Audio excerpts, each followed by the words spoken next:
अस्सलाम वालेकुम। आज की इस वीडियो में हम heat capacity and specific heat capacity को डिस्कस करेंगे। तो मैटर्स जितने होते हैं, चाहे सॉलिड हो, लिक्विड या गैसेस, वो सारे किस चीज़ से बने होते हैं? एटम्स या पार्टिकल से बने होते हैं। और जब आप किसी मैटर मींस सॉलिड या लिक्विड को हीट देते हैं तो इन पार्टिकल की एनर्जी क्या हो जाती है? काइनेटिक ज़्यादा हो जाती है।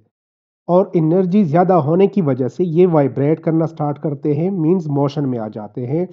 और इस वजह से क्या कर जाता है? सॉलिड या लिक्विड एक्सपेंड कर जाता है। तो जितनी आप हीट बढ़ाते हैं उतना ही इसका टेम्परेचर बढ़ता है, और टेम्परेचर बढ़ने की वजह से इसके पार्टिकल का जो वाइब्रेशंस होता है वो बढ़ जाता है। तो आइए इसको देखते हैं कि किस तरह हीट के साथ पार्टिकल का वाइब्रेशन बढ़ता है और किस तरह इसकी काइनेटिक एनर्जी बढ़ती है। और काइनेटिक एनर्जी बढ़ने की वजह से ये जो सॉलिड है इसकी क्या होगी? एक्सपेंशन होगी। तो आइए इसको स्टार्ट करते हैं।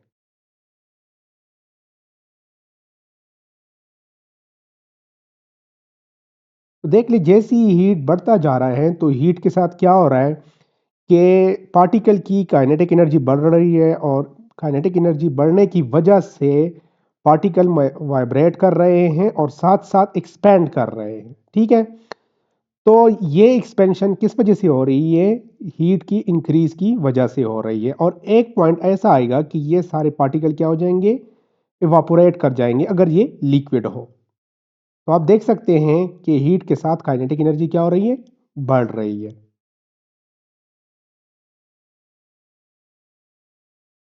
तो इस सिमुलेशन में हमने देख लिया कि हीट की वजह से पार्टिकल की काइनेटिक एनर्जी बढ़ती है, और काइनेटिक एनर्जी बढ़ने की वजह से किसी बॉडी का टेम्परेचर बढ़ता है।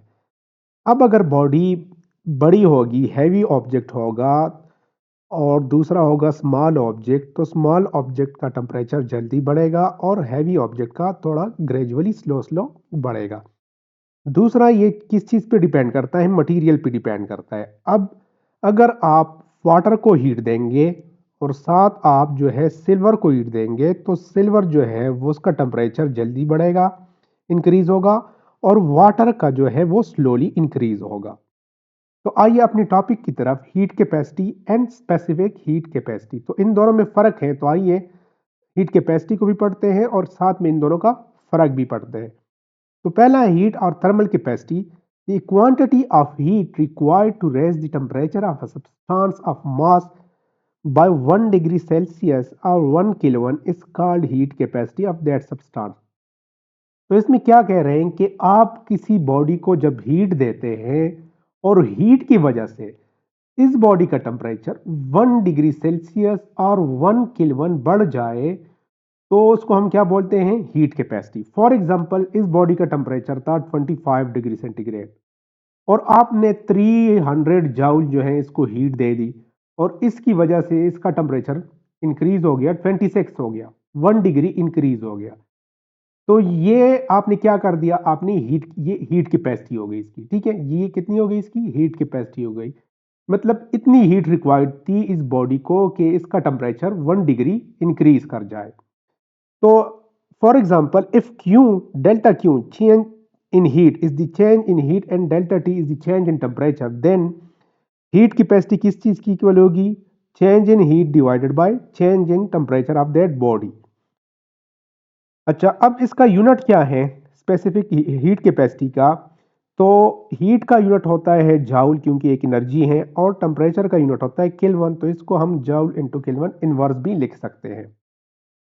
अब हीट कैपेसिटी डिपेंड किस चीज पे करती है? ये दो चीजों पे डिपेंड करती है, nature of material, mass of substance. अच्छा, नेचर ऑफ मटेरियल आपको मैंने पहले बता दिया कि वाटर और सिल्वर को अगर आप सेम अमाउंट ऑफ हीट देंगे तो वाटर का जो है वो स्लोली टेम्परेचर इंक्रीज होगा और सिल्वर का जल्दी होगा। तो मींस मटेरियल पे डिपेंड करता है। दूसरा क्या है? Mass of substance. आप एक स्मॉल ऑब्जेक्ट ले ले, एक और एक हैवी ऑब्जेक्ट ले ले, तो स्मॉल ऑब्जेक्ट का टेम्परेचर जल्दी बढ़ेगा और हैवी ऑब्जेक्ट का टेम्परेचर स्लोली या ग्रेजुअली इंक्रीज होगा। तो ये मेरे पास एक मटेरियल है जिसके टू पीसेस हैं।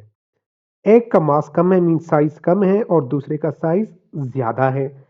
अब हीट कैपेसिटी मींस टेम्परेचर किसका जल्दी बढ़ेगा, जिसका मास कम है जिसका साइज कम है। हालांकि ये दोनों मटेरियल सेम है, सेमली पैक्ड जो है, इसके पार्टिकल जो है वो सेमली पैक्ड है, मींस इसकी पैकिंग सेम है दोनों की।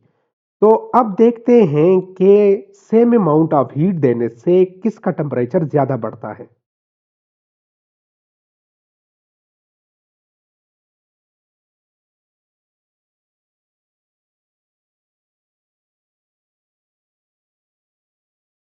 तो देख ले, दोनों को सेम अमाउंट ऑफ हीट मिल रही है, लेकिन जो बॉडी छोटी है जिसका मास छोटा है उसका टेम्परेचर जल्दी बढ़ रहा है, और जो बॉडी लार्ज है तो उसकी क्या है, उसका टेम्परेचर कम इंक्रीज हो रहा है। एक का टेम्परेचर पहुंच गया 54 तक जबकि दूसरे का है 38 में। तो मींस अगर मास कम होगा तो उसकी जो हीट कैपेसिटी है वो क्या होगी, ज्यादा होगी। अब स्पेसिफिक हीट कैपेसिटी की तरफ आते हैं। तो स्पेसिफिक हीट में एक स्पेसिफिक टर्म का यूज होगा। किस तरह, the quantity of heat required to raise the temperature of unit mass of 1 kg। तो हीट कैपेसिटी या थर्मल कैपेसिटी में मास के यूनिट का जिक्र नहीं था कि कितने क्वांटिटी का मास होगा, लेकिन इसमें मेंशन है कि 1 kg mass of the substance of mass by 1 degree Celsius or 1 Kelvin is called specific heat capacity of that substance। तो उसमें मास की क्वांटिटी मींस मैग्नीट्यूड का जिक्र नहीं था, इसमें मैग्नीट्यूड का जिक्र है कि किसी सब्सटेंस का आप 1 kg मास ले ले, उसको हीट दे दे, ठीक है, और उस हीट की वजह से जितना टेम्परेचर बढ़ जाता है तो उसको क्या बोलते हैं, स्पेसिफिक हीट कैपेसिटी। तो स्पेसिफिक हीट कैपेसिटी किस चीज की इक्वल है, change in heat divided by mass of that substance which is 1 kilo and change in temperature। इसका यूनिट क्या है, हीट का यूनिट होता है जाउल, मास का यूनिट होता है केजी और टेम्परेचर का यूनिट होता है किल्वन। सो हम इसको इस तरह भी लिख सकते हैं, joule into kilo KG inverse into kelvin inverse. अब देख ले, मेरे पास अगर 1 kg ऑफ वाटर है और इसका आप जो है फॉर एग्जांपल ये 25 डिग्री सेंटीग्रेड पे है और इसका आप टेम्परेचर इंक्रीज करना चाहते हैं 26 डिग्री सेंटीग्रेड तक, तो आपको कितनी हीट रिक्वायर्ड होगी, 4190 मीन 4190 जूल ऑफ हीट आपको रिक्वायर्ड होगी। अब अगर एल्यूमिनियम जो है वो 25 डिग्री सेंटीग्रेड पे रखा हुआ है और आप इसका टेम्परेचर इंक्रीज करना चाहते हैं 26 तक, mean 1 degree rise in temperature, तो इसके लिए आपको कितनी हीट दरकार होगी, 910 जाउल। तो देख ले इसकी हीट की स्पेसिफिक हीट कैपेसिटी क्या है, कम है, ठीक है, ये जल्दी हीटअप हो जाता है और वाटर जो है वो स्लोली हीटअप हो जाता है। तो उम्मीद है ये टॉपिक आपको समझ में आ गया होगा। Thank you.